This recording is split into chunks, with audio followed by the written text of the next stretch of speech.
Okay, so we're talking about CR again, Celebrate Recovery. And what we're going to be talking about is how their ideal of man, who man is, has changed their ideal of who God is. And so it has weakened their faith, weakened Christianity. It's put forth as a system that's going to strengthen weak men. It's actually a system that weakens strong men. If you're a Christian, you're supposed to be strong in faith, and this system weakens it. So, how do they have a different view of man is going to see how that affects their view of God. So,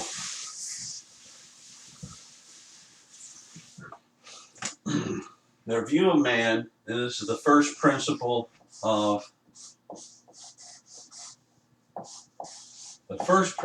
Celebrate Recovery, is denial. You cannot be in denial. If you're in denial, you cannot get healthy. This is number one thing you have to do. Not be in denial, which means you're being honest. Honest with yourself, honest with others. Out of this ideal comes the ideal of grace, their ideal of grace, which is completely unbiblical. So because they have this ideal of denial, that's a false ideal of man. And this false ideal of man affects their ideal of God. So they have a false ideal of grace. So it all's basis on, it's all this one word, this one concept, which is all of their false teaching, their false ideology, their false theology, comes from this ideal of denial, which is the cornerstone of their ideology. Cornerstone of Christian ideology is Jesus Christ. Theirs is denial. So where does this ideal of denial come from? Is it anywhere in the Bible? Is Matthew 5:3, blessed are the poor in spirit, have something, for they shall inherit the kingdom of God. That's the second part. If you're poor in spirit, you're going to have God's kingdom. Is that ideal the same ideal that they tried to make it into, this ideal of denial? So where did this concept come from? The whole concept of Celebrate Recovery comes from this guy, Carl Rogers. Carl Rogers was a Christian, raised a Christian. Then he denied Christianity, became a humanist psychologist, and invented. He was one of the major inventors of builders of this ideal of group therapy. Now, this is the leaven that's come into the church and through to CR through the ideology of this man who's not even a Christian. And it is group therapy. You have a bunch of people get in a group, right? And the purpose of this is to confess your problems to the group. If you do not confess, you will be in denial. If you're in denial, you will never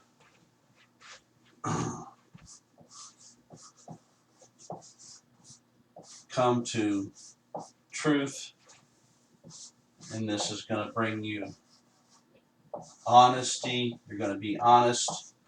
If you want to be honest, if you want to be truthful, if you want to be a good person, this is the path you take. You can't deny your individual sins.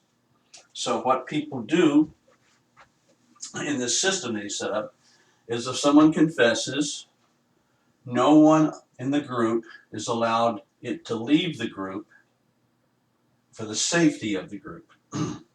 Also, no one is allowed to criticize this person.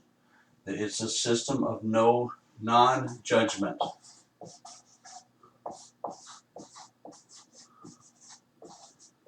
Now, if you've been around some Celebrate Recovery people, this is what they're going to say. Don't judge. Don't judge. Don't judge. You can't judge. You can't judge anybody. You can't judge.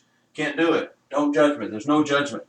Well, they're not getting that from the Bible. They're getting it from this ideal right here. Because if there is judgment in this system, what happens? If you judge this person, then they close down. They're not going to talk. They're not going to learn to be honest. They're not going to be truthful.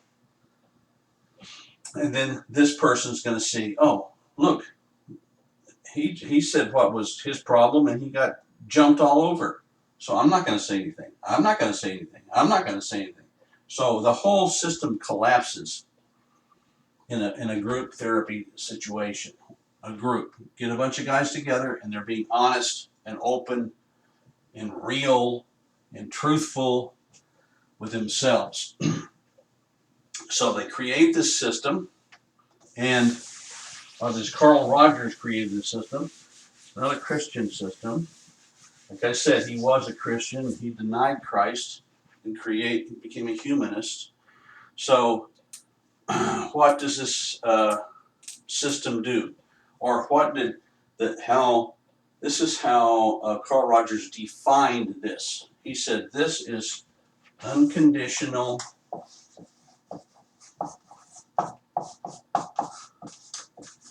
acceptance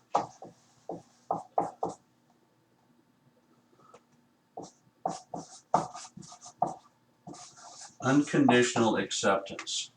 That is non-judgment, no judgment. And this he called grace. This is what grace is. Well, that's wrong. So because we're going to see the fallout from this ideal. This is the ideal. Unconditional acceptance, that is non-judgment of other people, is grace. So they are constantly saying you need to show grace to this person. You need to show grace. Be grace. Show grace. Show grace. Show grace. Which means don't judge them. Accept them for who they are.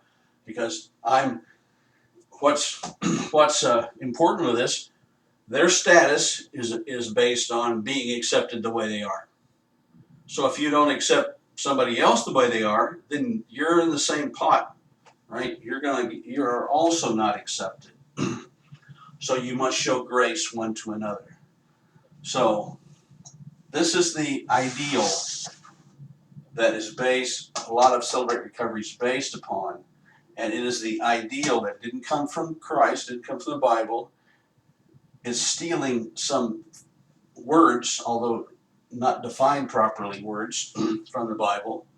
Not understanding, no judgment and grace. Those ideals are in there, but not the way this is twisted by this guy. So we're going to see how they're twisted.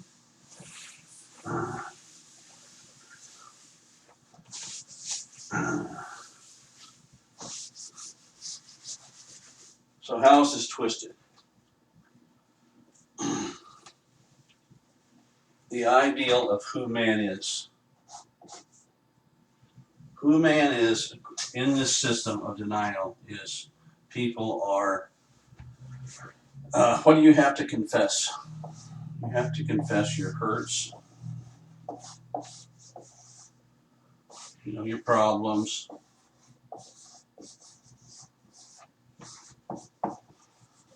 your addictions.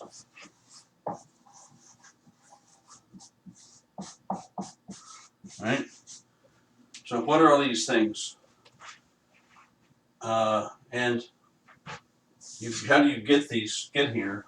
When they talk about sin, usually they talk about missing the mark.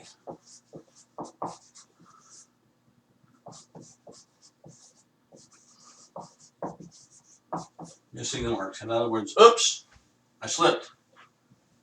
I was shooting at the right target. That was my motives, was to hit it, but I missed it. So I missed the mark. And because of that, I have these things. Although both of these hurts, this is the ideal of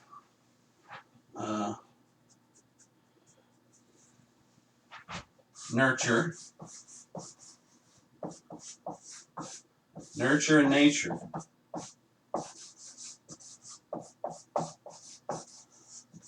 You are a product of nurture. I was treated wrong. I was beaten.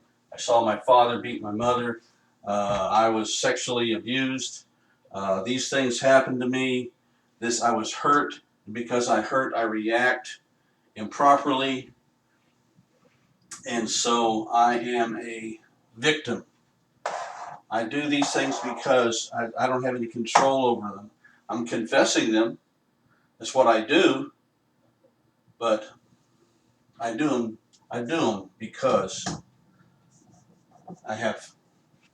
it's the nurture I had, poor nurture. Or nature. The nature ideal is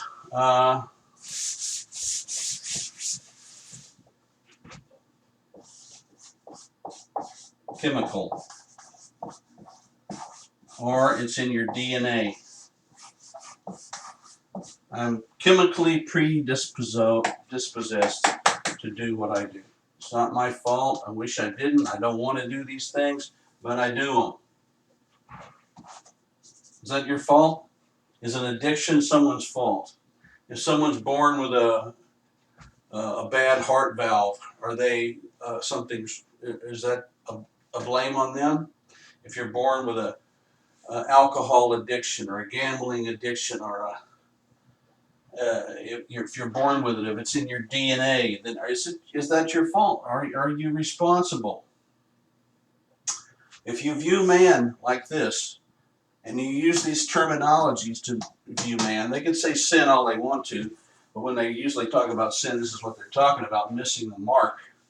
Oops, not willfully going against what the Bible says, is that they love darkness, human beings, myself included, love darkness rather than light. That is what they love.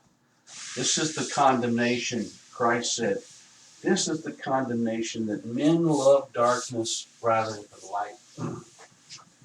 So what is this whole system built around doing? It's built around knowing self.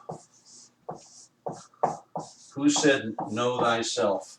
That was Socrates. Who said, know God? That was every person that wrote anything in the Bible at all. Knowing God is the goal of the Christian, because we cannot know Him without God revealing Himself to it. That's something that God has to do. God has to show us Himself as we seek Him. Knowing self, there's 10,000 different self-help programs to get to know yourself better. And they all going down the same road, and that road is the road of that Celebrate Recovery is taking. Now they throw Jesus in there, Jesus' name, but you see this system, you see how it's become twisted. So the other way it's twisted was the ideal of grace. Now I've talked to a lot of guys, and that's what they're going to say, what grace is. Actually, I've asked people what it means, and they've made up something, but when you hear them in conversation, all of their conversation about grace centers on not judging other people and accepting the way they are. It's centered completely on the definition of Carl Rogers. So, what is grace? What's a biblical grace? So we see we've got man wrong, like I said in the beginning. When you get man wrong, you're going to have God wrong. So, this ideal of denial has got a Christ as that is a man as a victim, not a agent of wrong, not an agent of sin, not a self-perpetuating sin machine that not only sins but loves sin, loves to sin. So, what is grace? What's the biblical ideal of grace? The grace of God. The grace of God and the biblical ideal is here's God, and here you have all the attributes of God.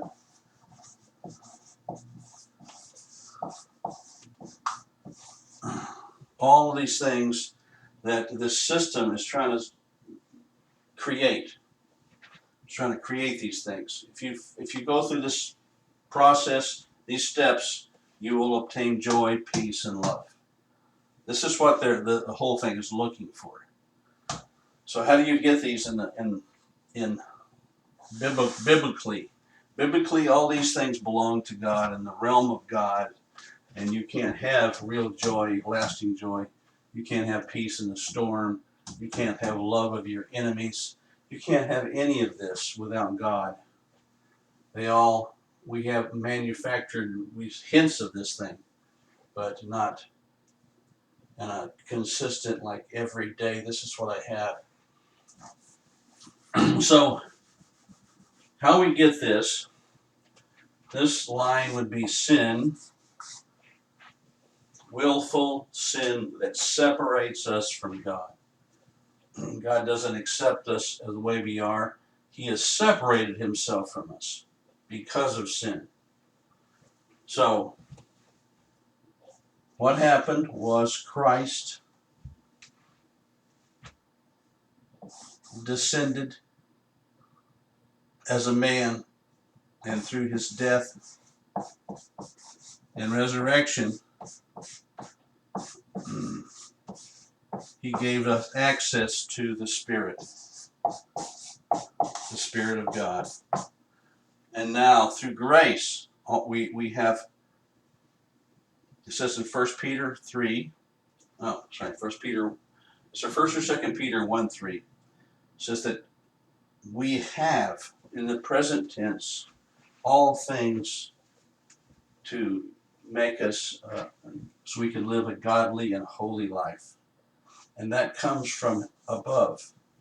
That's not from digging into your heart from works. Knowing self does not get you, what it gets you is agony. These guys just talk about sin all the time. That's all they seem obsessed with the ideal of sin. Why are they obsessed with the ideal of sin? Because it has become a virtue. Sin is a virtue. I'm this, I'm that. They stand up on their little things to give their testimonies, and what the first thing out of their mouths, I am a blank. This is what came out of Paul's mouth. I am a saint. I am a child of God. It's the complete opposite. So it changes not only your view of who man is and who God is, as far as the individual, they're always saying,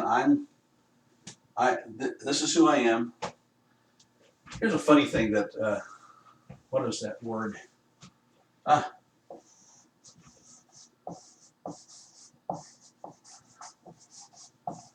The meeting I went to, all the leaders, there was about 3 of them, they got up and they said, hi, I'm Jack and I'm codependent. Well, that's horrible. That's just a horrible sin, isn't it? If you're confessing sins, you're going to be honest and true and about who you really are. What you're saying is, I let other people victimize me. I'm a victim. I'm just always a victim. I just love people so much. I just let them run and walk all over me. I don't know what it is. I'm a victim. Codependency. Well, that's BS. What they call codependency in the Bible is idolatry. That is what I would respect. Some of these people as honest if they got up and says, well, I'm an idolater. I worship my spouse or my children or my whatever so much that I put them in front of the welfare of others, the welfare of myself, and the welfare of God. They're an idol. I worship them and I do anything I can to keep them on that pedestal. I'm an idolater. Everything's going to be softened up and made into a victim, right? Instead of this is the worst sin in the whole Bible, idolatry. Second commandment is way up there. So no one was killed in the Bible for codependency. Lots were killed for idolatry. It's exactly the same thing. Okay, so I think that's good for. We're going to do one more. We're going to do one more, and that one's going to be on. There's 4 things that identify a group as a cult, according to Dr. Walter Martin. We're going to go over those 4. All 4 are found in Celebrate Recovery.